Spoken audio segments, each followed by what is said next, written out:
cannot be part of a network funded by the Russian government that whitewashes the actions of Putin. I can't stress enough how strongly I am against any state intervention in a sovereign nation's affairs. What Russia did is wrong. Journalists at Russia Today line up to criticize the actions of Russian President Vladimir Putin, creating problems for his attempts to take control of international news narratives. The Ukrainian conflict started in 2014 and Moscow denied any official intervention.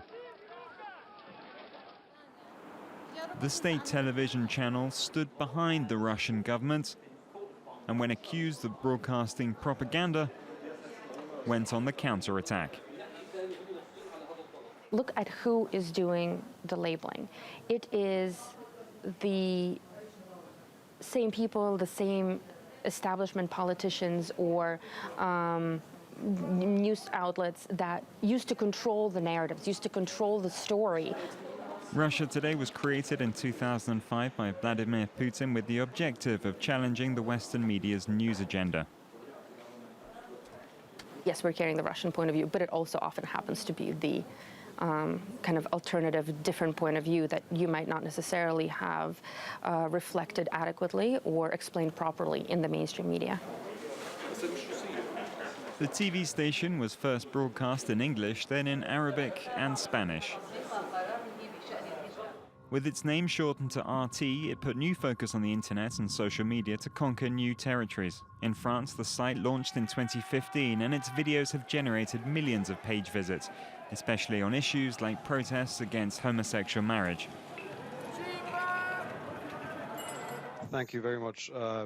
Other stories that have generated interest include this one, which claims that the mainstream media is lying about the battle for Aleppo.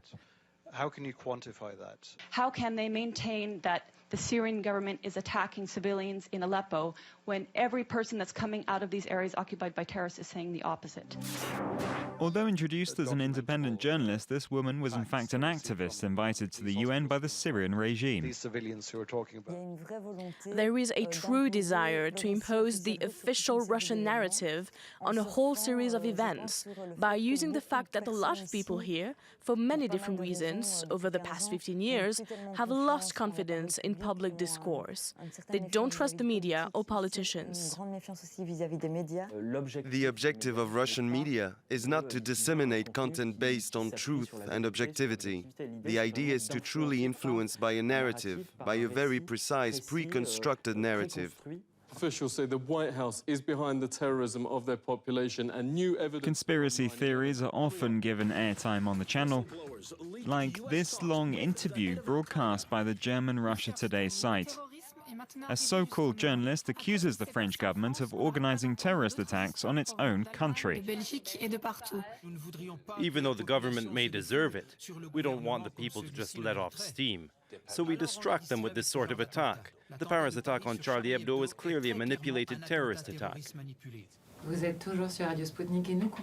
In 2014, the Kremlin launched Sputnik. The channel rose out of the ashes of the state agency RIA Novosti and has since blossomed in several countries and languages on the internet and television networks. In Paris, its journalists claim to work in total independence. Since the end of the Cold War, the Russian point of view has been ignored. It's as if it didn't exist.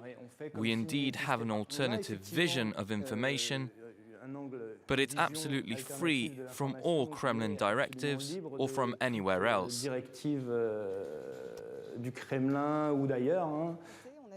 RT and Sputnik have the same editor in Moscow. In France, their editorial lines are very similar and generally express right-wing views.